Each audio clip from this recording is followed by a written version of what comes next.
Hello everyone, welcome to black mirror horror. कैसे हैं आप? आई होप आप सब ठीक होंगे।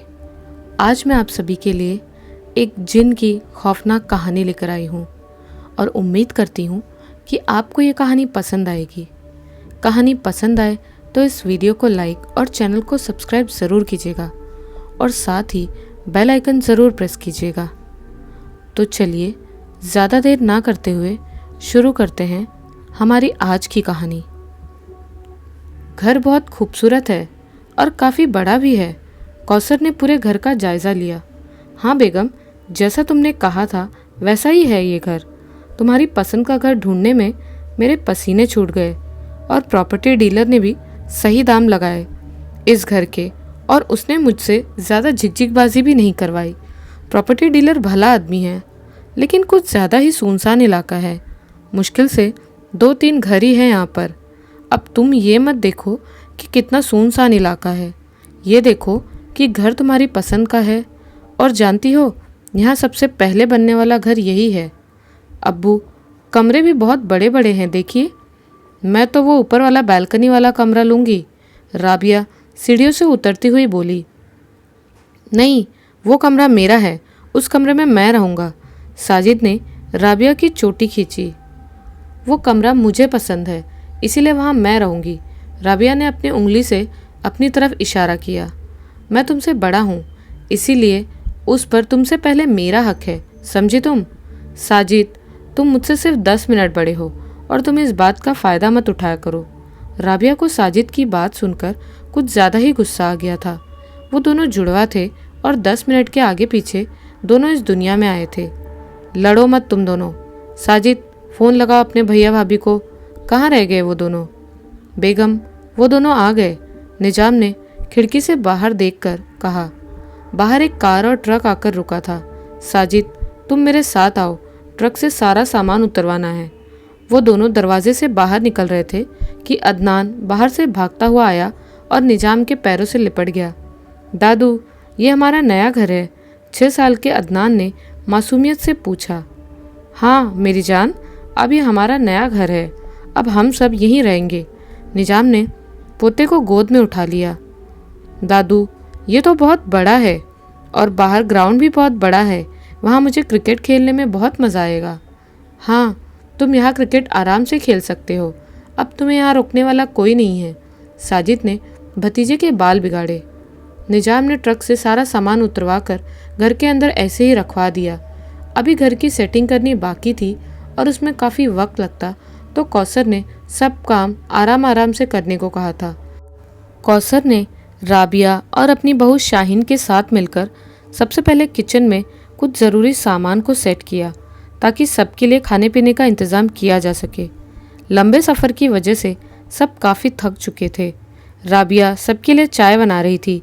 जावेद ने अपनी बीवी शाहीन के कहने पर बर्तनों की पेटी किचन में लाकर रख दी थी। शाहीन ने पेटी की सील खोलकर उसमें से कप निकालकर सिंक में धोए और फिर राबिया के पास लाकर रख दिए और पेटी से दूसरे बर्तन निकालने लगी। राबिया ने गैस बंद किया और चाय कपों में करके कपों की ट्रे लेकर किचन से बाहर निकल गई। राबिया के किचन से निकलते ही गैस खुद ब खुद ऑन हो गया और उसके बर्नर में आग लग गई। शाहीन ने बर्तन निकालते हुए गैस की तरफ ध्यान दिया तो गैस का चूल्हा जला हुआ था। उसने आगे बढ़कर गैस का स्विच बंद किया। क्या राबिया, गैस बंद करना भूल गई थी क्या? तुम बहुत लापरवाह होती जा रही हो, शाहीन ने किचन से बाहर आते हुए राबिया से कहा। नहीं भाभी, मैंने तो बंद कर दिया था, शायद तुम जल्दबाजी में गैस का स्विच ऑफ करना भूल गई होगी। अब मैंने बंद किया है। हो सकता है भाभी, मैं भूल गई हूँ, मुझे ध्यान नहीं आ रहा कि मैंने गैस बंद किया था या नहीं। राबिया सोचने लगी। राबिया, ध्यान से काम किया करो, तुम जानती हो ना इससे कितना बड़ा हादसा हो सकता है। कौसर ने बेटी को डांटा। रात को सफ़र की थकान की वजह से सब अपने अपने कमरों में सोने की तैयारी कर रहे थे। शाहीन बिस्तर पर लेटी करवटें बदल रही थी। थकान के बावजूद उसे नींद नहीं आ रही थी। शायद नई जगह का असर था। नई जगह पर इतनी जल्दी से नींद कहाँ आती है। उसने जावेद को देखा तो वह आराम से घोड़े बेचकर सो रहा था। शाहीन ने फिर करवट बदली और खिड़की की तरफ मुंह कर लिया। उसकी आंखें बंद थी और नींद कोसों दूर। हवा के जोर से खिड़की बार बार हिल रही थी और अजीब सी आवाज कर रही थी। शाहीन ने आंखें खोलकर खिड़की की तरफ देखा तो जंगल के दूसरी तरफ से दहकते हुए कोयले की तरह लाल बड़ी बड़ी आंखें उसे घूर रही थी। शाहीन डर कर एकदम से उठकर बैठ गई। उसने फिर खिड़की की तरफ देखा तो वो लाल बड़ी बड़ी आंखें गायब थी। शाहीन डर के मारे लंबी लंबी सांसें ले रही थी और उसके दिल की धड़कन भी बढ़ गई थी। उसने एक नज़र जावेद को देखा तो वो वैसे ही सो रहा था। उसने वापस खिड़की की तरफ देखा तो वहाँ कोई नहीं था, बस काला स्याह अंधेरा था और खिड़की अभी भी हवा के जोर से हल्की हल्की हिल रही थी। वो बेड से उतरकर धीरे धीरे कदम बढ़ाती डरती हुई खिड़की की तरफ चली आई। उसने डरते हुए हिलती हुई खिड़की को हाथ से पकड़कर रोका और धीरे से खिड़की से बाहर इधर उधर देखने की कोशिश की, लेकिन वहाँ कोई नहीं था। यहाँ तो कोई भी नहीं है, तो फिर वो दहकते अंगारे की तरह डरावनी आंखें किसकी थी? शाहीन ने सोचा, मैं भी पागल हूँ, शायद थकान की वजह से दिमाग में ऐसे उल्टे सीधे ख्याल आ रहे हैं। शाहीन खिड़की बंद करके वापस बेड पर आकर जावेद की तरफ मुंह करके लेट गई। खिड़की की दूसरी तरफ वो लाल आंखें फिर से उभर आई थी। वो आंखें अब भी शाहीन को घूर रही थी। फर्नीचर सब अपनी जगह रख दिया था, बस डेकोरेशन का सामान लाना बाकी था। शाहीन पेटियों से सामान संभाल कर निकालते हुए वहीं ज़मीन पर रख रही थी। उसने पेटी से एक बेहद खूबसूरत बड़ा सा गुलदान बाहर निकाला और उसे देखते हुए वहीं ज़मीन पर रख दिया। शाहीन बड़े ध्यान से अपने काम में लगी हुई थी। गुलदान खुद ब खुद धीरे धीरे हिल रहा था। आवाज़ पर शाहीन ने पीछे देखा तो सब कुछ ठीक था और गुलदान का हिलना भी बंद हो गया था। शाहीन फिर से अपने काम में लग गई। गुलदान खुद ब खुद हवा में उठा और ज़ोर से ज़मीन पर जा गिरा। शाहीन ने कुछ टूटने की आवाज़ पर पीछे मुड़कर देखा तो वही गुलदान ज़मीन पर टूटा हुआ पड़ा था। उसने गुस्से में सामने खड़े अदनान को देखा जो बैट बॉल लिए खड़ा था। अदनान, ये क्या किया तुमने? इतना महंगा गुलदान तोड़ दिया। अदनान बेचारा बैट बॉल लिए बाहर की तरफ देख रहा था। शाहीन के इस तरह से कहने पर उसने शाहीन को देखा और बोला, नहीं मम्मा, ये फ्लावर पॉट मैंने नहीं तोड़ा। झूठ मत बोलो, तुम जानती हो तुमने कितना बड़ा नुकसान किया है। क्रिकेट खेलना है तो बाहर जाकर खेलो, घर के अंदर खेलते हो तो नुकसान ही करते हो। मम्मा, मैं सच कह रहा हूँ, ये पॉट मैंने नहीं तोड़ा। मैंने तो अभी क्रिकेट खेला भी नहीं, मैं तो बाहर खेलने जा रहा था। अरे क्यों डांट रही हो बच्चे को? शाहीन के गुस्से से भरी आवाज़ सुनकर कौसर चली आई। देखिए ना अम्मी, कितना महंगा गुलदान था, कितना पसंद था मुझे, और अदनान ने इसे तोड़ दिया। अरे तो क्या हुआ, एक गुलदान ही तो था, दूसरा खरीद लेना। तो टूट गया होगा अदनान से खेलते वक्त। अल्लाह की कसम दादी, ये पॉट मैंने नहीं तोड़ा, मैं तो वहाँ खड़ा था। मासूम अदनान कसम खा रहा था क्योंकि वाकई में उसने ये पॉट नहीं तोड़ा था। तुम झूठी कसम कब से खाने लगे अदनान? शाहीन गुस्से में खड़ी हो गई। अपने पसंदीदा गुलदान टूटने का उसे बेहद अफसोस था।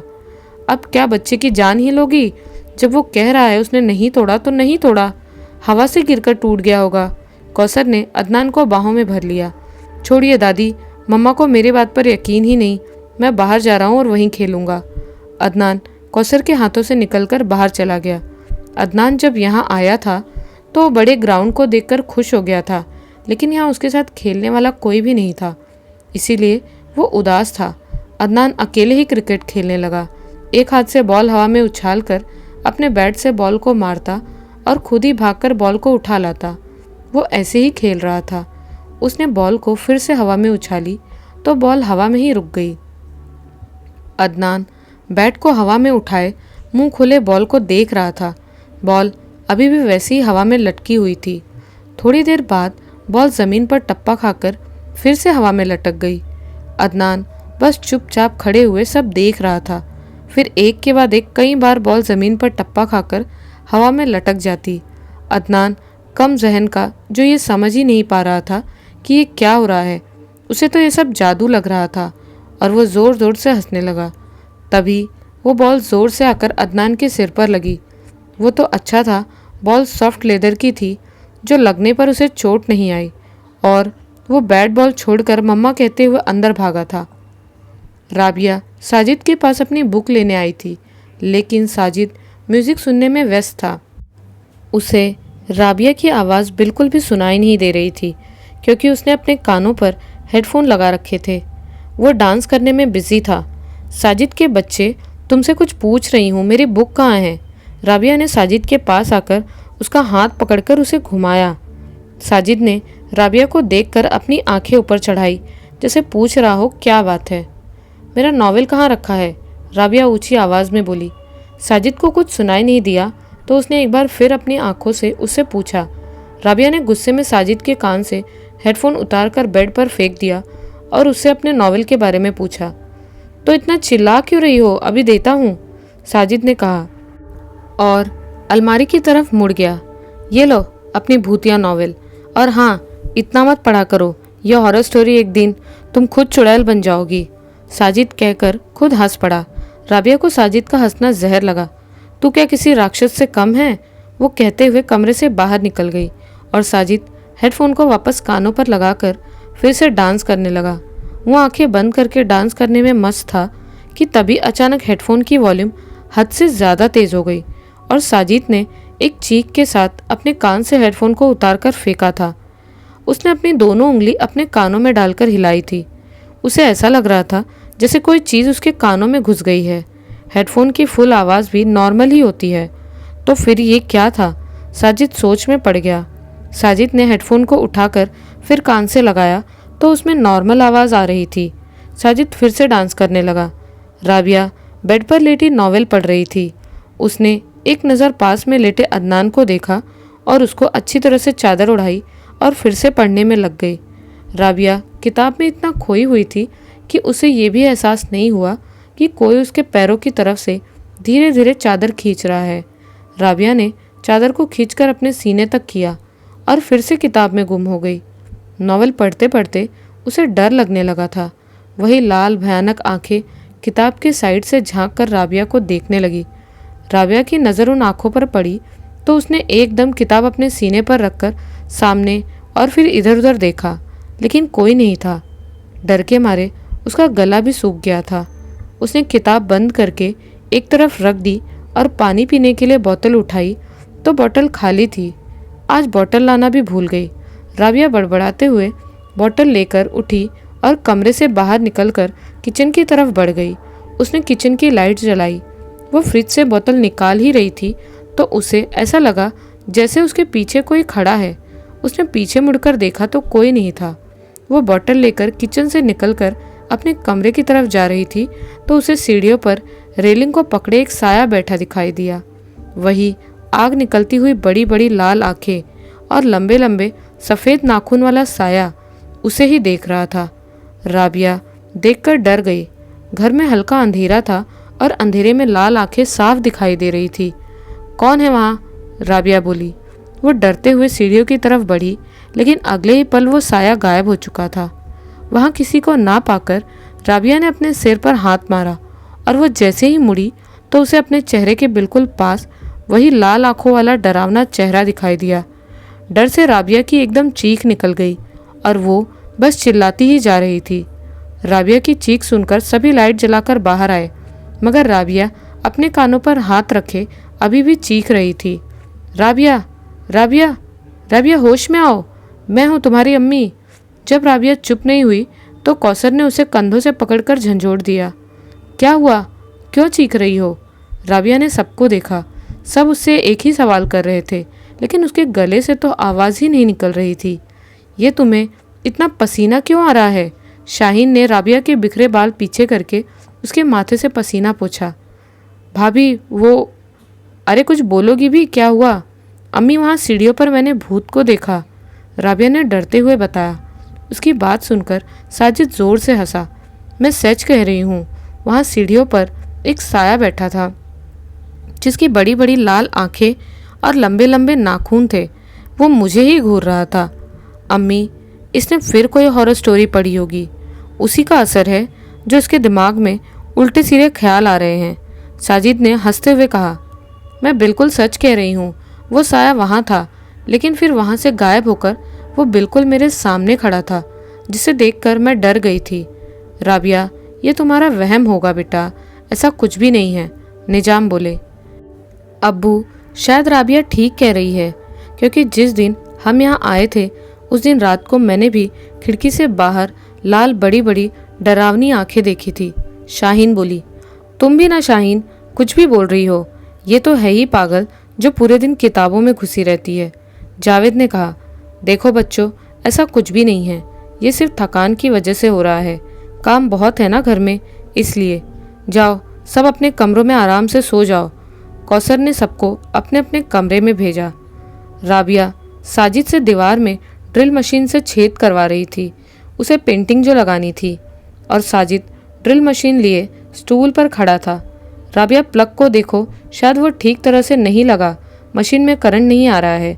साजिद ने ड्रिल मशीन का बटन चेक करते हुए कहा। वो चल नहीं रही थी। यहाँ तो सब ठीक है, तुम वहीं देखो, मशीन में कुछ प्रॉब्लम होगी। राबिया ने प्लग को निकालकर दोबारा लगाते हुए कहा। साजिद ने ड्रिल मशीन को चलाने की कोशिश की, लेकिन वो नहीं चली। उसने मशीन में एक दो बार अपना हाथ मारा। उसने ड्रिल मशीन के नुकीले सरिये को उंगलियों से घुमाकर देखा, और उसने जैसे ही सरिये से उंगली हटाई, सरिया घूमने लगा। मशीन चालू हो गई थी। ओ तेरी यार, अगर 1 सेकंड की भी देरी हो जाती उंगली हटाने में तो मेरी उंगलियों का तो कीमा बन जाता। साजिद बोला। अच्छा, अब ज़्यादा बातें मत बनाओ, जल्दी जल्दी से काम करो, मुझे ये सारा सामान दीवार पर लगाना है। राबिया साजिद को बताती जा रही थी कि कहाँ पर छेद करना है, और साजिद उसी जगह पर छेद करता जा रहा था। रुको साजिद, इस बड़ी पेंटिंग के लिए उस सामने वाली दीवार पर छेद करो, ये वहाँ ज़्यादा अच्छी लगेगी। राबिया ने सामने की दीवार की तरफ इशारा करके कहा। साजिद स्टूल उठाकर उस दीवार के पास चला गया। साजिद मशीन से दीवार में छेद कर रहा था, लेकिन मशीन से दीवार में छेद हो ही नहीं रहा था। उसने कई बार कोशिश की, लेकिन ड्रिल मशीन चलने के बावजूद दीवार में छेद नहीं कर पा रही थी। अरे क्या हुआ, इतनी देर से तुमसे एक छेद नहीं हुआ? कर तो रहा है, लेकिन पता नहीं ये दीवार किस चीज़ की बनी हुई है, इसमें छेद हो ही नहीं रहा है। साजिद ने दीवार और ड्रिल मशीन को देखकर कहा। उसने फिर कोशिश की तो इस बार छेद हो गया। अब तो हो गया तुम्हारा काम, अब मैं जाऊं? साजिद ने स्टूल से नीचे उतरते हुए पूछा। ये सारी पेंटिंग वगैरह मैं अपने आप लगा दूंगी, तुम जाओ अय्याशी करो। राबिया के कहने पर साजिद उसे घूरता हुआ बाहर चला गया, और राबिया सामान देखने लगी। उसी वक्त उस छेद में से खून निकलने लगा, जो दीवार पर लाइन की तरह नीचे आ रहा था। राबिया पेंटिंग उठाकर लाई तो खून उस छेद में वापस उल्टा जाने लगा, और ऐसा हो गया जैसे उस छेद से खून निकला ही नहीं था। राबिया पेंटिंग लगाकर उसे देखने लगी और अपने आप को शाबाशी देते हुए वहाँ से निकल गई। उस पेंटिंग के पीछे से फिर से खून दीवार पर बहने लगा था। मम्मा, मम्मा, मम्मा। शाहीन सो रही थी। उसके कानों में बेहद करीब से अदनान की आवाज़ आई, जो धीरे धीरे उसे बुला रहा था। शाहीन की एकदम आँख खुल गई और उसने गर्दन घुमाकर इधर उधर देखा और फिर उठकर बैठ गई। कमरे में उसके और जावेद के सिवा कोई नहीं था। शायद सपने में मैंने अदनान की आवाज़ सुनी होगी। शाहीन सोचते हुए फिर से लेटने लगी, लेकिन फिर अदनान की वही मध्यम सी आवाज़ उसे दरवाजे के पीछे से सुनाई दी। अदनान, तुम हो क्या? शाहीन बेड से उतरते हुए दरवाजे के पास गई। उसने दरवाज़ा खोला तो बाहर कोई भी नहीं था सिवाय घुप अंधेरे के। शाहीन दरवाज़ा बंद करके धीरे धीरे बाहर आकर इधर उधर अदनान को ढूंढने लगी। उसने देखा अदनान सीढ़ियों पर बैठा कुछ खा रहा है। अदनान के मुंह से कटर कटर की आवाज़ आ रही थी। शाहीन की तरफ अदनान की कमर थी। अदनान, तुम वहाँ क्या कर रहे हो और तुम क्या खा रहे हो? शाहीन ने पूछा। अदनान हंसते हुए सीढ़ियों से नीचे चला गया। रुको अदनान, शाहीन उसे रोकती रह गई। अंधेरे की वजह से शाहीन सीढ़ियों की रेलिंग को पकड़कर धीरे धीरे उतरकर नीचे चली आई। उसे कुछ अजीब सा एहसास हो रहा था और डर भी लग रहा था। उसने फिर अदनान को आवाज़ देकर इधर उधर ढूंढा तो अदनान सोफे के पीछे बैठा हुआ था। वो डरते डरते धीरे धीरे कदम बढ़ाती सोफे के पास आ गई। उसने देखा अदनान उसकी तरफ पीठ किए धीरे धीरे हंस रहा था। उसकी हंसी बड़ी डरावनी लग रही थी। शाहीन ने धीरे से हाथ बढ़ाकर अदनान के कंधे को छुआ।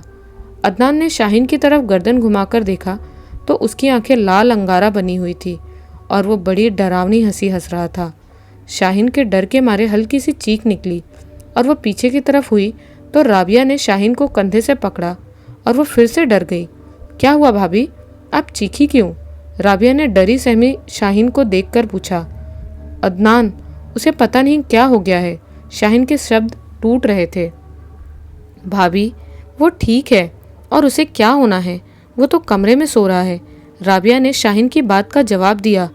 नहीं, वो यहाँ सोफे के पीछे है। पता नहीं उसकी हंसी और उसका चेहरा कैसा हो गया है। शाहीन ने सोफे की तरफ इशारा किया। कहाँ भाभी? देखें, यहाँ पर कोई भी नहीं है। राबिया सोफे के पास आकर बोली। नहीं, मैंने उसे यहीं देखा था, वो यहीं था। आप आइए मेरे साथ और देखो, वो कमरे में आराम से सो रहा है। राबिया शाहीन का हाथ पकड़े उसे अपने कमरे में ले आई। शाहीन ने देखा अदनान आराम से सो रहा था। भाभी, जाइए आराम से सो जाइए, रात बहुत हो गई है।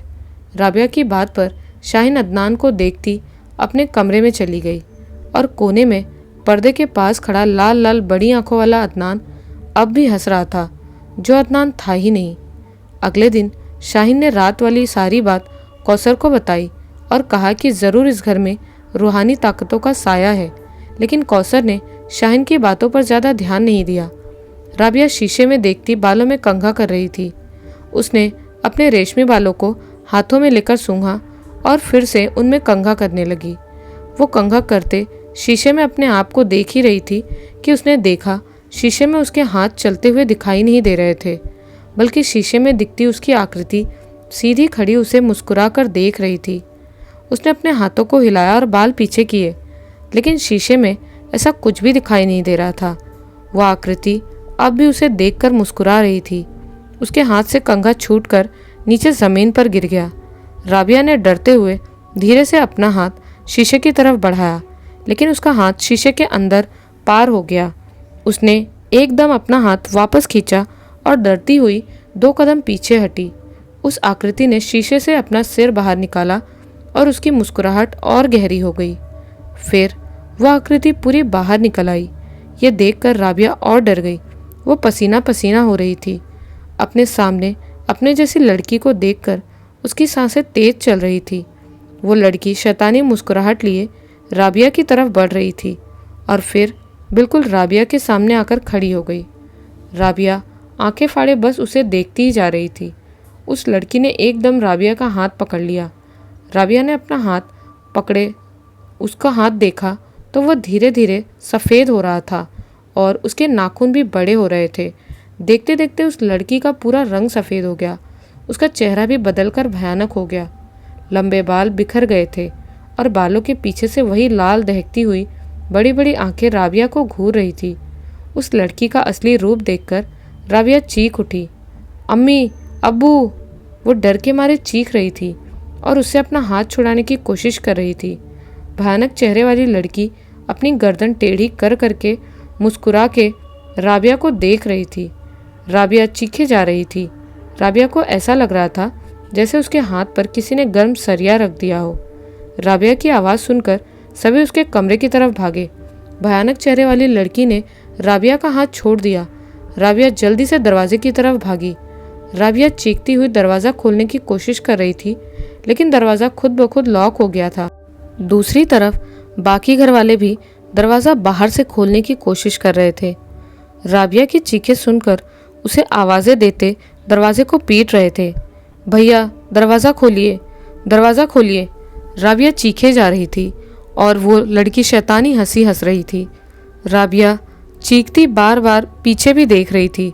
भयानक चेहरे वाली लड़की राबिया की तरफ बढ़ी। उसे अपनी तरफ बढ़ते देख राबिया की चीखें और तेज हो गई। ये मुझे मार डालेगी! अब्बू, दरवाज़ा खोलिए! बाहर से सभी राबिया को आवाज़ दे रहे थे। उस भयानक लड़की को बिल्कुल अपने पीछे देखकर राबिया दरवाजे से कमर लगाकर खड़ी हो गई। उसे लगा ये उसका आखिरी वक्त है, शायद अब वो नहीं बचेगी। राबिया बस उसकी दहकती आंखों में देखे जा रही थी। उस भयानक लड़की ने एकदम से राबिया का गला पकड़ लिया और राबिया की एक खौफनाक चीख पूरे घर में गूंजी थी। बाहर से सब दरवाज़ा खोलने की कोशिश कर रहे थे। राबिया को बार बार आवाज़ दे रहे थे। राबिया की आवाज़ आनी बंद हो गई थी, तो फिर वे दरवाजे को खोलने की कोशिश करने लगे। अम्मी, कमरे से धुआं निकल रहा है! साजिद ने दरवाजे के नीचे से धुआं निकलते हुए देखकर सबसे कहा। सबने एक साथ दरवाजे के नीचे देखा तो वहाँ से बहुत सारा धुआं निकल रहा था। उन सब की सांसें थम गई और एकदम दरवाज़ा अपने आप खुल गया। वे लोग कमरे में पहुँचे तो चारों तरफ धुआं ही धुआं था। पूरे कमरे में धुआं फैला हुआ था और कुछ भी दिखाई नहीं दे रहा था। उस धुएं में कुछ अजीब सी खुशबू थी। उन्होंने अपने हाथों से धुएं को हटाने की कोशिश की, लेकिन वो धुआं बढ़ता ही जा रहा था। वो सभी हैरान थे कि ये धुआं कहाँ से आया और उसमें से इतनी खुशबू क्यों आ रही है। कौसर और जावेद राबिया को आवाज़ देने लगे। धुआं एकदम से परछाई में तब्दील होते हुए शीशे में गायब हो गया और वो सब ये देखकर डर गए। राबिया ज़मीन पे बेड से टेक लगाए घुटनों में सिर दिए बैठी थी। वे सभी जल्दी से राबिया के पास आए। सबने बारी बारी से उससे चीखने की वजह पूछी, लेकिन राबिया अभी भी ऐसे ही घुटनों में सिर दिए बैठी थी। राबिया, तुम कुछ बोल क्यों नहीं रही हो? कौसर ने राबिया के पास बैठते हुए पूछा। राबिया, कुछ तो बोलो, तुम ऐसे क्यों बैठी हो? शाहीन ने राबिया का हाथ पकड़कर हिलाया। राबिया ने एकदम अपना सिर ऊपर उठाया। उसे देखकर वे सभी डर गए। कौसर और शाहीन, जो राबिया के पास घुटनों के बल बैठी थी, उसका ये रूप देखकर पीछे की तरफ ज़मीन पर गिरी और एड़ियों के बल पीछे हुई। राबिया का चेहरा बहुत भयानक हो गया था। उसके चेहरे पर जगह जगह कट के निशान थे जिनसे खून निकल रहा था। उसकी आंखें दहकती अंगारा बनी हुई थी। राबिया अपने सिर को हिला हिलाकर उन सबको घूरने लगी। राबिया, ये तुम्हें क्या हो गया है? जावेद के मुंह से बस इतना ही निकला। राबिया उन सबको घूरती हुई हवा में खड़ी हो गई। राबिया को हवा में लटका देखकर वे सब डरते हुए एक दूसरे से चिपक कर खड़े हो गए। राबिया शैतानी हंसी हंस रही थी। उसकी हंसी पूरे कमरे में गूंज रही थी। राबिया के अम्मी अब्बू, दोनों भाई और शाहीन उसे इस तरह से हंसते हुए देखकर चौंके, क्योंकि राबिया, ये उसकी हंसी तो नहीं थी, ये तो किसी और की हंसी थी। राबिया और ज़ोर ज़ोर से हंसने लगी। ये तुम्हें क्या हो गया है राबिया? कौसर राबिया को इस हालत में देखकर बोली। राबिया हवा से ज़मीन पर आकर खड़ी हो गई और उसने हंसना भी बंद कर दिया और वो उन सबको घूरती हुई बोली, ए बुढ़िया, मैं राबिया नहीं हूँ मैं राबिया। इतना कहकर राबिया फिर से हवा में लटक गई और ज़ोर ज़ोर से हंसने लगी। नहीं राबिया, तुम मेरी बेटी हो, मेरी बच्ची हो तुम। निजाम राबिया को ऐसी हालत में देखकर तड़प उठे। राबिया हंसते हंसते एकदम चुप हो गई और घूर घूर कर उन सबको देखने लगी। उसकी लाल आंखों में से आग निकल रही थी। तुम्हारी बेटी हमारे कब्जे में है, इस बार राबिया मर्दानी आवाज़ में बोली। तुम अपनी बेटी से कभी नहीं मिल पाओगे। मर्दानी आवाज़ कानों को बड़ी भयानक लग रही थी। सभी लोग राबिया का ये रूप देखकर डर गए। कौन हो तुम और क्या चाहते हो हमसे? खुदा के लिए मेरी बेटी को छोड़ दो, निजाम रोते गिड़गिड़ाते हुए बोले। निजाम की बात सुनकर राबिया के अंदर उस मर्दानी आवाज़ ने ज़ोर ज़ोर से हंसना शुरू कर दिया। राबिया के अंदर वो जो कोई भी था, वो बड़ी भयानक हंसी हंस रहा था और हंसता ही जा रहा था। मरोगे तुम सब मरोगे। जो तुमने गलती की है उसकी सज़ा तो तुम सब लोगों को मिलनी ही है। इतना कहते ही राबिया के अंदर से एक परछाई निकली और वो शीशे के अंदर जाकर गायब हो गई। राबिया झटके से बेहोश होकर ज़मीन पर गिर गई। राबिया को 3 घंटे में होश आया। उसके साथ क्या हुआ उसे कुछ भी याद नहीं था। सब लोग उसके बेड पर उसे घेरे हुए बैठे थे। क्या हुआ? आप सब लोग ऐसे क्यों बैठे हैं? राबिया ने उठते हुए पूछा। उठने पर राबिया के हाथ में टीस उठी तो उसने अपने हाथ को देखा। उस भयानक चेहरे वाली लड़की ने राबिया का हाथ जहाँ से पकड़ा था वहाँ पर जले का निशान था और छाले भी पड़ गए थे। राबिया को जलन से बहुत तकलीफ़ हो रही थी और उसने अपना हाथ पकड़कर अपनी अम्मी से पूछा, मेरा हाथ कैसे जला? कौसर ने राबिया की बात पर सबको देखा, फिर बोली, तुम दूध गर्म कर रही थी ना, तो दूध का उबाल तुम्हारे हाथ पर गिर गया था। मुझे तो कुछ भी याद नहीं। राबिया, तुम बेहोश हो गई थी ना, इसलिए तुम्हें कुछ याद नहीं है, शाहीन ने कहा। अच्छा, मेरा सिर बहुत दुख रहा है, ऐसा लग रहा है जैसे किसी ने मेरे सिर पर बोझ रख दिया है। राबिया ने अपने सिर को दबाया। गुड़िया, तुम्हारी तबीयत ठीक नहीं है, तुम आराम करो। तुम आराम करोगे तो रिलैक्स फील करोगी, जावेद ने अपनी बहन को प्यार से देखकर कहा। जी भैया, राबिया कहते हुए फिर से लेट गई। राबिया जिसके भी कब्जे में थी वो बार बार राबिया के जिस्म पर हावी हो रहा था। राबिया कभी किसी लड़की की आवाज़ में बात करती तो कभी मर्दानी आवाज़ में उन सबको धमकी देती और राबिया जब भी होश में आती तो उसके जिस्म पर एक नया जख्म होता। उसने अपने पूरे कमरे को तहस नहस कर डाला था। कमरे की दीवारों पर खून के धब्बे दिखाई दे रहे थे।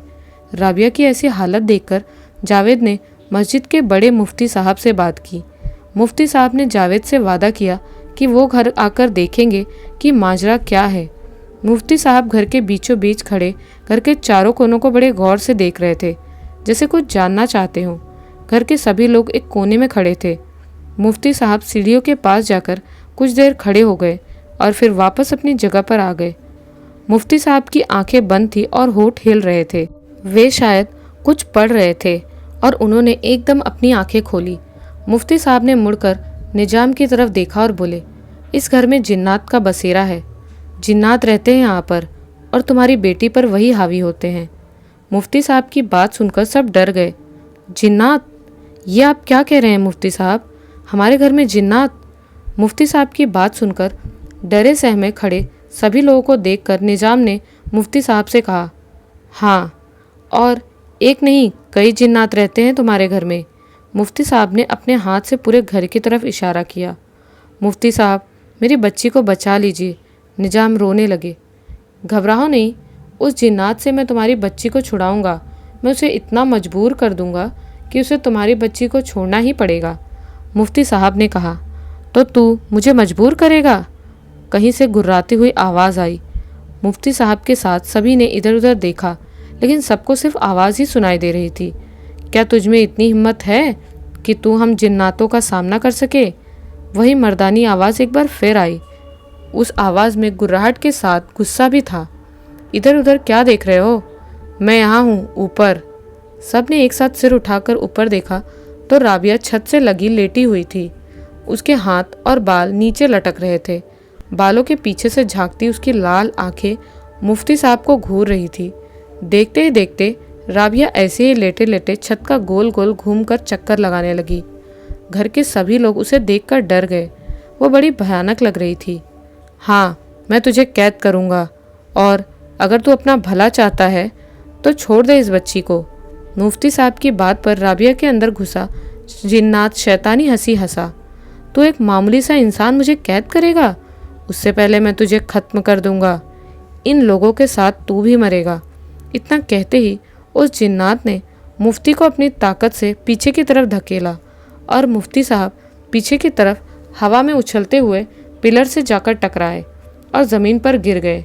निजाम भागे हुए आए और मुफ्ती साहब को उठाया। वो अपनी कमर को पकड़ते हुए कराह उठे और वह जिन्नात मुफ्ती को देखकर ज़ोर ज़ोर से हंसने लगा। तू अपनी इन शैतानी चालों से मेरी हिम्मत को नहीं तोड़ सकता। मुफ्ती साहब फिर से जिन्नात के सामने आकर खड़े हो गए थे, जिसने राबिया के जिस्म पर कब्जा किया हुआ था। राबिया हवा में लटकते हुए धीरे धीरे ज़मीन पर आ गई। उसकी आंखें अंगारा बनी हुई थी और मुफ्ती साहब को खा जाने वाली नज़रों से घूर रही थी। मुफ्ती साहब ने अपनी जेब से ताबीज़ निकाले और उस पर आयतें पढ़ने लगे। कर ले, तुझे जितनी झाड़ फूक करनी है कर ले, लेकिन तेरे ताबीज़ों से मुझ पर कोई फ़र्क नहीं पड़ने वाला। मुफ्ती साहब ने उस ताबीज़ पर आयतें पढ़ने के बाद उस ताबीज़ को जलाया और फिर उसकी राख राबिया के ऊपर यानी उस जिन्नात के ऊपर फेंकी। जिन्नात पर उस राख का कोई असर नहीं हुआ, बल्कि वो और हंसने लगा। देखते ही देखते वहाँ पर 2-3 जिन्नात और आ गए। वे सभी भयानक दिख रहे थे। उनकी आंखों से आग निकल रही थी। उनके चेहरे पर शैतानी हंसी थी। इतने सारे जिन्नातों को देखकर कोने में खड़े निजाम और कौसर के साथ साथ वो सभी लोग भी सुन्न रह गए और कुछ देर के लिए मुफ्ती साहब भी डर गए। वे सारे जिन्नात मुफ्ती साहब को खूंखार भरी निगाहों से देखते हुए उनकी तरफ बढ़े, लेकिन मुफ्ती साहब ने फिर से हिम्मत की और उन्होंने फिर से ताबीज़ निकालकर जलाया और उसकी राख जिन्नातों के ऊपर फेंकी। मुफ्ती साहब ने ये प्रक्रिया कई बार की। राबिया के जिस्म में जो जिन्नात था उसके अलावा बाकी के जिन्नातों पर ताबीज़ों का असर हुआ और वह तड़पते हुए चीखों के साथ धुआं बनकर गायब हो गए। ये देखकर राबिया के जिस्म में घुसे जिन्नात ने गुस्से में गुर्राते हुए मुफ्ती से कहा, तूने मेरे परिवार को तकलीफ़ पहुंचाई है, मैं तुझे ज़िंदा नहीं छोड़ूंगा, अब तू मर। इतना कहकर जिन्नात ने अपना मुंह खोला। मुफ्ती साहब का काम जारी था। इससे पहले कि जिन्नात कुछ करता, मुफ्ती साहब ने फिर से ताबीज़ जलाकर उसकी राख जिन्नात पर फेंकी। रुक जा, रुक जा। अब जिन्नात की आवाज़ में तड़प थी, लेकिन मुफ्ती साहब अपना काम जारी रखे हुए थे। अपना काम रोक दे, छोड़ दे मुझे। जिन्नात तड़प कर मुफ्ती साहब से गुहार लगा रहा था। छोड़ दूंगा मैं तुझे, लेकिन उससे पहले तू इस बच्ची के जिस्म को छोड़ और चला जा यहाँ से। मुफ्ती साहब ने कहा, ये ले छोड़ दिया, चला जाऊंगा मैं यहाँ से, लेकिन तू इस ताबीज़ की राख मुझ पर अब मत डाल, मुझे तकलीफ़ होती है। जिन्नात ने इतना कहते ही राबिया के जिस्म को छोड़ दिया और राबिया झटके से फर्श पर आ गिरी। अब वो जिन्नात अपने असली भयानक रूप में हवा में था।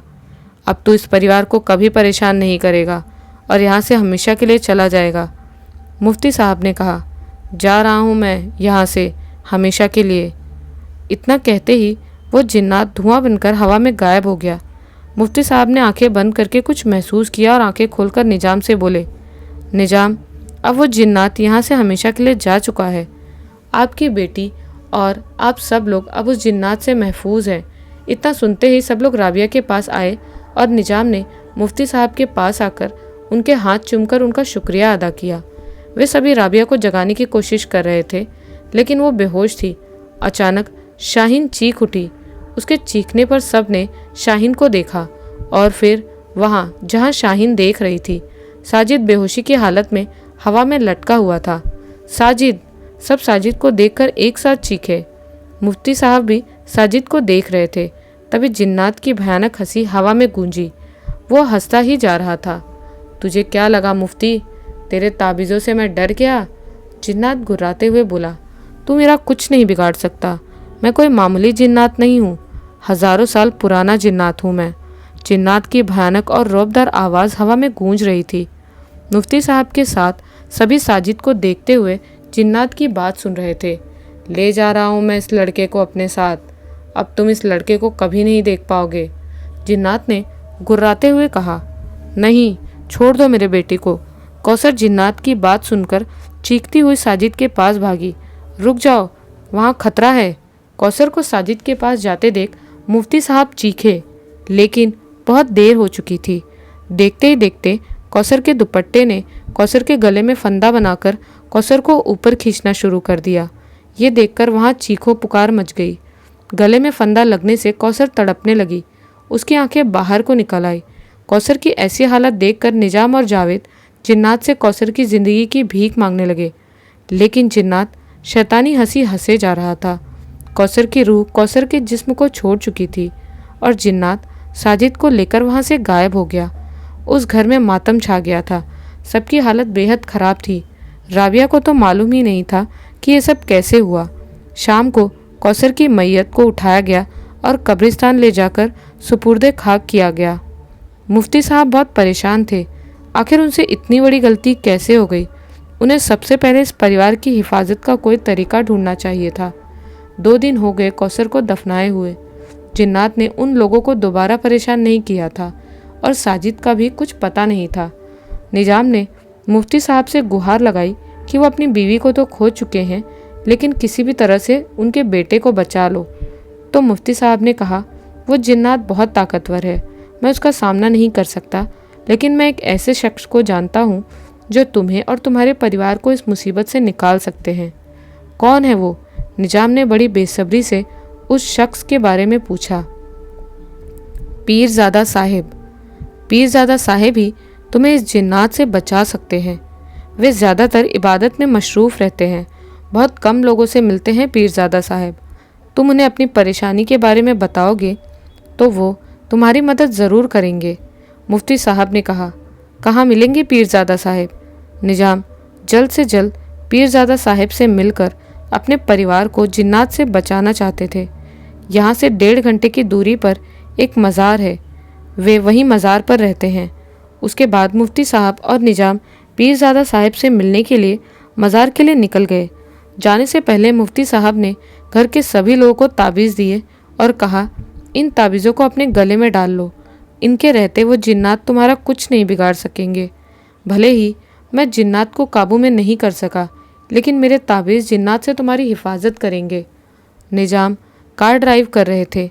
1.5 घंटे का सफ़र उन्हें सदियों का सफ़र लग रहा था। उधर जावेद, शाहीन, राबिया और अदनान के साथ था। उसे डर था कहीं जिन्नात फिर से ना आ जाए। 1.5 घंटे बाद निज़ाम और मुफ्ती साहब मज़ार पर पहुँचे। शाम होने को आई थी। मज़ार की सारी लाइटें जल चुकी थी और आने वालों का हुजूम बढ़ गया था। इस वक्त भी लोग मज़ार पर आकर मन्नत मांग रहे थे। मुफ्ती साहब ने एक आदमी को रोककर उससे पीरज़ादा साहिब के बारे में पूछा। आदमी ने अंदर की तरफ जाने वाली एक राहदारी की तरफ इशारा किया। वे दोनों उस राहदारी की तरफ बढ़ गए और उस पतली सी राहदारी से गुजरते हुए एक बड़े से कमरे में आ गए। वहाँ कुछ लोग बैठे हुए थे। वहाँ से गुजरते हुए एक आदमी से मुफ्ती साहब ने पीरज़ादा साहिब से मिलने की इच्छा जाहिर की। उस आदमी ने कहा कि पीरज़ादा साहिब इस वक्त किसी से नहीं मिलते क्योंकि ये उनकी इबादत का वक्त है। मुफ्ती साहब ने उस आदमी की मिन्नतें की लेकिन वो नहीं माना। फिर मुफ्ती साहब ने उस आदमी के सामने हकीकत बयां की। तब कहीं जाकर उस आदमी ने हामी भरी और फिर पीरज़ादा साहिब के कमरे की तरफ बढ़ गया। 2 मिनट बाद ही वह आदमी बाहर आया और उन्हें अंदर आने के लिए कहा। मुफ्ती साहब और निजाम दरवाजे को खोलते हुए कमरे के अंदर चले गए। कमरे के एक कोने में ज़मीन पर कालीन बिछाकर उस पर बैठे पीरज़ादा साहिब इबादत में मशरूफ़ थे। पीरज़ादा साहिब के चेहरे पर एक नूर था। कोई उन्हें देखे तो बस देखता ही रहे। मुफ्ती साहब और निजाम वहीं ज़मीन पर बिछी दरी पर बैठ गए। पीरज़ादा साहिब ने अपनी इबादत ख़त्म करने के बाद उन दोनों को देखा और बोले, तुम्हारी परेशानी की वजह मैं जानता हूँ। पीरज़ादा साहिब, आप कैसे जानते हैं? निजाम ने कहा, तुम्हारे चेहरे की शिकन तुम्हारी परेशानी बयां कर रही है। मुफ्ती साहब, आप तो इतने बड़े आलिम हैं, फिर आपने इतनी बड़ी गलती कैसे कर दी कि एक जान चली गई? वे दोनों पीरज़ादा साहिब की बात सुनकर हैरान थे कि वो ये सब कैसे जानते हैं। वो कोई मामूली जिन्नात नहीं है, हज़ारों साल पुराना है और उस जिन्नात से मैं मिल चुका हूँ 9 साल पहले। पीरज़ादा साहिब ने बताया। वो जिन्नात मुझसे क्या चाहता है और क्यों मेरे परिवार के पीछे पड़ा है? निजाम ने कहा, कभी कभी हम इंसान अनजाने में कुछ ऐसी गलतियाँ कर देते हैं जिसके बारे में हमें भी पता नहीं होता। पीरज़ादा साहिब ने कहा, लेकिन मैंने और मेरे परिवार ने ऐसी कौन सी गलती कर दी जो जिन्नात हमारे पीछे पड़ा है? तुमने कोई गलती नहीं की, लेकिन किसी और इंसान ने गलती की थी जिसकी सज़ा तुम्हें मिल रही है। कौन है वो इंसान पीरज़ादा साहिब? निजाम ने पूछा। अभी हमें यहाँ से निकलना होगा क्योंकि हमारे पास ज़्यादा वक्त नहीं है। वो जिन्नात बहुत गुस्से में है और कुछ भी कर सकता है। मैं आपको रास्ते में बताता हूँ कि क्या बात है। पीरज़ादा साहिब खड़े हो गए। आज से 9 साल पहले की बात है। एक मियाँ बीवी मेरे पास आए। वो बहुत परेशान थे। उन्होंने बताया उनकी 12 साल की बेटी है। पीरज़ादा साहिब उन्हें सारी बात बता रहे थे। निजाम कार चलाने के साथ साथ पीरज़ादा साहिब की बातों को बड़े गौर से सुन रहे थे। एक ही औलाद थी उनकी और वो अपनी बेटी से बेहद मोहब्बत करते थे। उन्होंने बताया कुछ दिनों से उनकी बेटी अजीब हरकतें कर रही है। कभी वो किसी औरत की आवाज़ में बात करती तो कभी किसी मर्द की आवाज़ में, और ये भी बताया कि उनकी बेटी पर किसी रूह का साया है जो बार बार हम सबको मारने की धमकी देती है। हमने आपका बहुत नाम सुना है। इतना कहकर वो मेरे आगे अपनी बेटी को बचाने के लिए गिड़गिड़ाने लगे। मैंने उनसे कहा, मेरे आगे नहीं, उस अल्लाह के आगे गिड़गिड़ाओ। सबकी मदद करने वाला वो अल्लाह है। मैं तो सिर्फ एक ज़रिया हूँ। अल्लाह की मदद लोगों तक पहुँचाने का है। पीरज़ादा साहिब थोड़ी देर के लिए रुके और थोड़ी देर बाद फिर से बताना शुरू किया। मैं उसी वक्त उनकी मदद के लिए उनके साथ उनके घर रवाना हुआ। मुझे उनके घर में कदम रखते ही पता चल गया था कि उनकी बेटी पर किसी रूह या आत्मा का असर नहीं है, बल्कि उनकी बेटी एक जिन के कब्ज़े में है। और वो जिन उनसे क्या चाहता था, ये जानने के लिए मैंने उस जिन को बुलाया जो उस बच्ची के जिस्म पर कब्ज़ा किए हुए था। अल्लाह ताला ने इंसान को मिट्टी से बनाया और जिन्नातों को आग से। अल्लाह ताला ने इंसान को साधारण बनाया जबकि जिन्नातों को बहुत सी ताकतें दी। जिन्नात हम इंसानों को देख सकते हैं, लेकिन इंसान जिन्नातों को नहीं देख सकते जब तक जिन खुद ना चाहे। वो चाहे तो हमारे सामने आ सकते हैं। जिन किसी का भी रूप ले सकते हैं, आदमी का, औरत का, बच्चे का, किसी जानवर, पंछी, जीव जंतु या कीड़े मकोड़ों का भी। और फिर उस जिन्नात ने बताया कि यहाँ पर यह घर बनने से पहले एक बड़ा सा नीम का पेड़ हुआ करता था। उस पेड़ की शाखें चारों तरफ फैली हुई थी। उस पेड़ पर मैं अपने परिवार के साथ रहता था। पेड़ की शाखों पर मेरे बच्चे खुशी खुशी खेला करते थे, कभी पंछी बनकर, कभी सांप बनकर, तो कभी छिपकली और कभी कीड़े मकोड़े बनकर। जब मैं अपने बच्चों को खुश देखता तो बहुत खुश होता। लेकिन एक दिन ये इंसान आया और इसने उस पेड़ को काटा और उसकी एक एक शाखाओं को अलग कर दिया। फिर इस ज़मीन पर अपने घर की तामीर करानी शुरू कर दी। मेरे बच्चे रोते थे ये सब देखकर। मैं उस जिन्नात की सारी बातें सुन रहा था और मेरे साथ साथ उस छोटी बच्ची के माँ बाप भी अपनी बेटी के जिस्म में उसे जिन्नात की बातें सुन रहे थे। उस जिन्नात ने फिर बताना शुरू किया, मैंने कई बार इस इंसान के काम में रुकावटें डाली।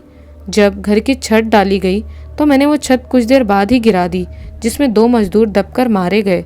लेकिन इस इंसान ने अपने घर की दोबारा छत डलवा कर अपना घर मुकम्मल करवाया और फिर अपनी बीवी बेटी के साथ इस घर में रहने आया और मैंने उसकी बेटी के जिस्म पर कब्जा कर लिया। उस जिन्नात की सारी बात सुनने के बाद मैंने उससे उस बच्ची को छोड़ने के लिए कहा, लेकिन वो जिन्नात उस बच्ची के जिस्म को छोड़ने के लिए राज़ी नहीं था। जिन्नात का कहना था कि इस इंसान ने मुझसे और मेरे बच्चों से मेरा घर छीना तो मैं इस इंसान से इसकी औलाद छीन लूँगा। मैंने अपने इल्म से उस जिन्नात को मजबूर कर दिया उस बच्ची को छोड़ने के लिए। वो जिन्नात राज़ी तो हो गया था उस बच्ची को छोड़ने के लिए, लेकिन इस शर्त पर कि इस घर पर उस जिन्नात और उसके बच्चों का हक होगा। इस घर में कोई इंसान नहीं रह सकता। इस इंसान ने मेरे और मेरे बच्चों का जो नुकसान किया है उसे इसकी कुछ तो कीमत चुकानी पड़ेगी। उन दोनों मियाँ बीवी ने उस जिन्नात की बात मान ली और वो अपनी बेटी को यहाँ से लेकर हमेशा के लिए इस घर को छोड़कर चले गए। यहाँ से जाने से पहले दोनों मियाँ बीवी से मैंने एक बात कही थी कि वो इस घर को कभी ना बेचे, लेकिन पता नहीं उन्होंने इस घर को बेचकर किसी दूसरे इंसान की ज़िंदगी खतरे में क्यों डाली। सारी बात बताकर पीरज़ादा साहब चुप हो गए। सारी बातें जानकर ये तो पता चल गया कि जिन्नात निजाम साहब से क्या चाहता है। मुफ्ती साहब ने कहा, वो घर मैंने एक बिल्डर से बहुत कम दामों में ख़रीदा था। शायद बिल्डर सब जानता था उस घर के बारे में, इसीलिए उसने बहुत ही कम कीमत लगाकर उसे मुझे बेचा था ताकि मैं जल्द से जल्द घर को ख़रीद लूँ। पीरज़ादा साहब, बस आप मेरे बेटे को बचा लीजिए, फिर हम उस घर को छोड़कर हमेशा के लिए चले जाएंगे। निजाम बोले, इतना आसान नहीं है तुम्हारे बेटे को उस जिन्नात से छुड़ाना। वो जिन्नात बहुत गुस्से में है।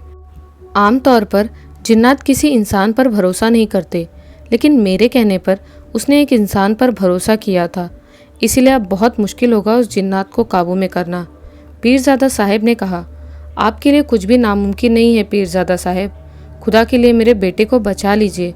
निजाम फिर बोले, अल्लाह ताला पर यकीन रखो और उससे दुआ मांगो, उसने चाहा तो सब ठीक हो जाएगा। पीरज़ादा साहब ने दुआ की तरह हाथ उठाकर आसमान की तरफ देखकर कहा, इंशाअल्लाह सब ठीक हो जाएगा। मुफ्ती साहब बोले, जिस वक्त निजाम घर पहुँचे उस वक्त रात के 11 बज रहे थे। जावेद और घर के सभी लोग हिफाजत से थे। शायद इसकी वजह वो ताबीज़ था जो मुफ्ती साहब ने घर से निकलते वक्त सबको दिए थे। पीरज़ादा साहब ने घर में कदम ही रखा था कि उन्हें एक भयानक मर्दानी आवाज़ सुनाई दी, तो फिर से आ गया इन इंसानों की मदद करने, पर याद रखना इस बार तू इन सबको मुझसे नहीं बचा पाएगा। जिन्नात की सिर्फ भयानक गुर्राती हुई आवाज़ ही सुनाई दे रही थी। हाँ, क्योंकि अल्लाह ताला ने मुझे जो इल्म अता फरमाया है वो इंसानों की भलाई के लिए ही है और मैं तेरी भी मदद करने आया हूँ। पीरज़ादा साहब के चेहरे पर नरमी थी। तू मेरी मदद करेगा? पहले भी तेरी बातों में आकर मैंने इंसान पर भरोसा किया था, लेकिन ये इंसान भरोसे के लायक नहीं होते, ये बार बार अपना वादा तोड़ते हैं। जिन्नात बहुत गुस्से में था। तुझे जो भी बात करनी है मेरे सामने आकर कर, पीरज़ादा साहब बोले। पीरज़ादा साहब के कहने पर ही वहाँ पर धुआं धुआं हो गया और आग सी जलती हुई दिखाई दी। फिर उस आग से एक आकृति बनती चली गई जो जिन्नात था। बालों के पीछे से झांकती अंगारा आंखों से गुस्से की वजह से आग निकल रही थी।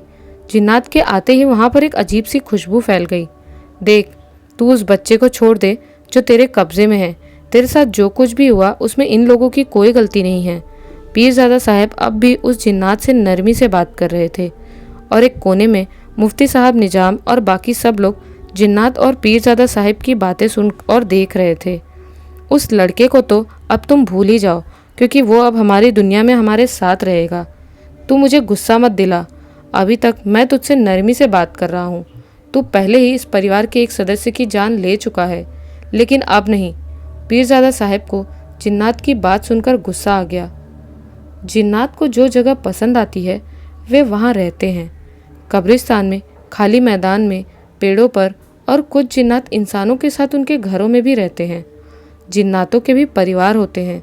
सभी जिन्नात बुरे नहीं होते, कुछ अच्छे भी होते हैं जो इंसानों को कोई नुकसान नहीं पहुंचाते, जब तक कि इंसान अनजाने में उनको कुछ नुकसान ना पहुंचाए। मैं एक बात यहाँ साफ कर देना चाहती हूँ। कुछ लोग ये समझते हैं कि इंसान मरने के बाद जिन बन जाते हैं, लेकिन ऐसा नहीं है। जब इंसान मरता है तो उसके जिस्म से रूह या आत्मा अलग हो जाती है, जिसे हम सभी रूह या आत्मा ही कहते हैं। लेकिन जिन जिन्नात अलग होते हैं। रूह, आत्माएं और जिन, ये दोनों अलग अलग हैं, ये दोनों एक नहीं हैं। अगर कभी आपको अपने आसपास फूलों की खुशबू या कुछ अलग तरह की मनमोहक सी खुशबू आए और आपके आसपास कोई फूल पौधे भी नहीं हो, तो आप कभी भी ये मत कहना कि ये इतनी अच्छी खुशबू कहाँ से आ रही है, क्योंकि वो कोई और नहीं बल्कि आपके आसपास जिन होते हैं। वो औरत मेरे रास्ते में आई तो मैंने उसे मार डाला। कोई और भी मेरे रास्ते में आएगा तो मैं उसे भी मार डालूंगा। जिन्नात ने कहा, मैं तुझे ऐसा नहीं करने दूंगा। अगर तूने इनमें से किसी को भी नुकसान पहुंचाया तो मैं तुझे ख़त्म कर दूंगा। पीरजादा साहब ने कहा, तो हम जिन्नातों की ताकत को जानता नहीं है। हम जितने ज़्यादा पुराने होते जाते हैं, हमारी ताकतें उतनी ही बढ़ती जाती हैं। तो मैं भी देखता हूँ आज तेरी ताकत जीतती है या फिर मेरा वो इल्म जो मेरे खुदा ने मुझे दिया है। पीरजादा साहब ने अपने साथ लाए हुए सामान में से कुछ निकालते हुए कहा। पीरजादा साहब की बात पर जिन्नात हंसने लगा। जिन्नात इतनी ज़ोर ज़ोर से और भयानक हंसी हंस रहा था कि वहाँ पर खड़े सब लोगों को अपने कानों पर हाथ रखने पड़े। उसकी हंसी सभी लोगों के कानों में सुइयों की तरह चुभ रही थी। जिन्नात ने अपना काम शुरू कर दिया था।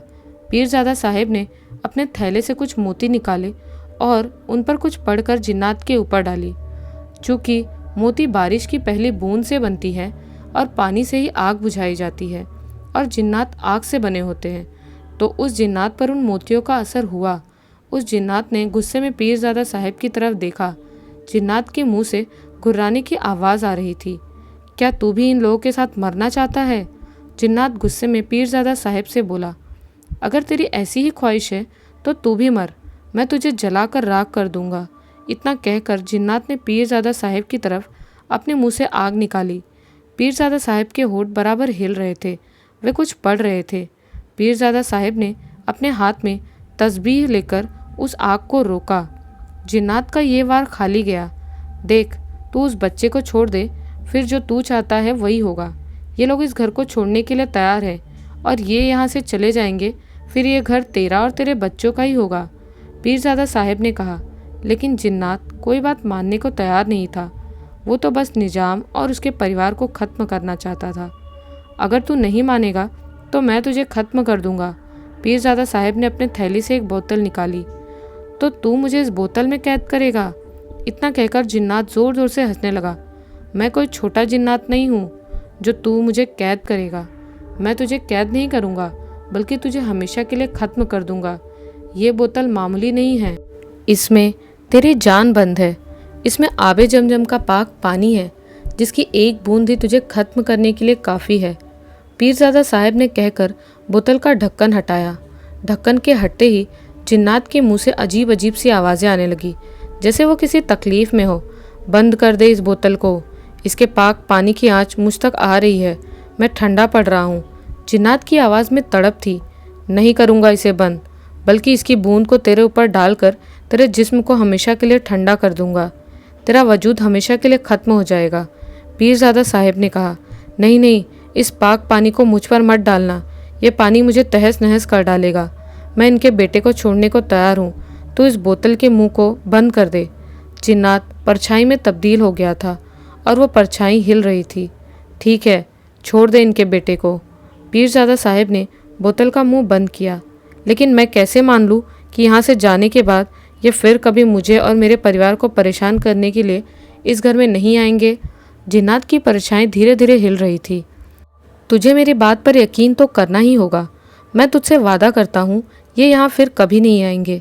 पीरजादा साहब ने निजाम की तरफ देखकर कहा। याद रखना, अगर ये लोग या कोई भी इंसान इस घर में आया तो मैं उसे ज़िंदा नहीं छोड़ूंगा, फिर भले ही चाहे मेरा वजूद मिट जाए। जिन्नात इतना कहकर वहाँ से गायब हो गया और थोड़ी देर बाद साजिद को सब लोगों ने फर्श पर पड़े हुए देखा, जो बेहोश था। पीरजादा साहब साजिद के पास गए और उसके माथे पर हाथ रखकर कुछ पढ़ा। धीरे धीरे साजिद ने आंखें खोल दी। साजिद अपने सामने नूरानी चेहरे वाले बुजुर्ग को देखकर हैरान था। साजिद को सही सलामत देखकर सबके चेहरे खिल उठे। निजाम ने पीरजादा साहब का शुक्रिया अदा किया। अल्लाह ताला जो चाहता है वही होता है। तुम अभी इसी वक्त अपने परिवार को लेकर यहाँ से चले जाओ और वादा करो कि फिर कभी यहाँ नहीं आओगे। तुम इस घर को कभी नहीं बेचोगे और इस घर की अपनी जायदाद की तरह देखभाल करोगे। तुम अपनी आने वाली पीढ़ियों को जिन्नात के बारे में सब कुछ बताओगे ताकि कोई इस घर को बेचने के और इस घर में आने के बारे में ना सोच सके। पीरजादा साहब ने निजाम को हिदायत दी। मैं आपसे वादा करता हूँ, जो आपने कहा है मैं वही करूँगा, निजाम ने कहा। निजाम अपने पूरे परिवार के साथ उसी वक्त उस घर से निकल गए। जाने से पहले निजाम ने घर के सभी दरवाज़ों पर बड़े बड़े ताले लगवाए थे ताकि कोई इंसान इस घर में ना आ सके। धीरे धीरे वक्त बीतता रहा। जावेद और साजिद के बच्चे बड़े होते गए। निजाम अपने पोते पोतियों को जिन्नात और उसके परिवार के बारे में सब कुछ बताते थे और ये भी कि उनके परिवार पर क्या गुजरी है। धीरे धीरे वक्त और आगे सरका और निजाम अल्लाह को प्यारे हो गए और 40 साल का अरसा बीत गया। अदनान का बेटा समद स्कूल पूरा करके कॉलेज में एडमिशन ले चुका था। जावेद ने अपने पोते समद को जिन्नात के बारे में सब कुछ बताया था, लेकिन समद आज की जनरेशन का था और वो इन सब बातों पर यकीन नहीं करता था। एक दिन समद अपने 4 दोस्तों के साथ उसी घर में जा पहुंचा। वे पांचों घर का दरवाज़ा खोलकर घर के अंदर चले आए। क्या समद यार, तुम तो कह रहे थे कि इस घर में बरसों से कोई नहीं रहता, लेकिन इस घर की साफ सफाई देखकर ऐसा लगता है जैसे किसी ने आज ही सफाई की हो। समद के एक दोस्त ने कहा, अरे वो रहते हैं ना हमारे जिन्नात भाई साहब और उनका परिवार, उन्हीं ने की होगी घर की सफाई। समद के दूसरे दोस्त ने कहा और उसकी बात पर सभी हंस पड़े। जिन्नात भाई साहब, कहाँ हैं आप? आप ज़रा हमारे सामने आएंगे? हमने कभी जिन्नातों रूहों आत्माओं को नहीं देखा। प्लीज़ आप हमारे सामने आएँ और हमें अपने दर्शन कराएं। दूसरे किसी दोस्त ने कहा। वे सभी ऐसे ही एक दूसरे के हाथ पर हाथ मारते मस्ती कर रहे थे और पिलर के पीछे से वही लाल भयानक बड़ी बड़ी आंखें उन पांचों को घूर रही थी। शायद 40 साल पहले वाली कहानी फिर से दोहराई जानी थी और इस बार इन पांचों में से कोई जिंदा बचने वाला नहीं था। तो कैसी लगी आपको ये जिन्नात की कहानी? हमें कमेंट्स में ज़रूर बताएं। मिलती हूँ एक नए वीडियो में कुछ नई और डरावनी कहानियों के साथ। तब तक के लिए बाय एंड टेक केयर।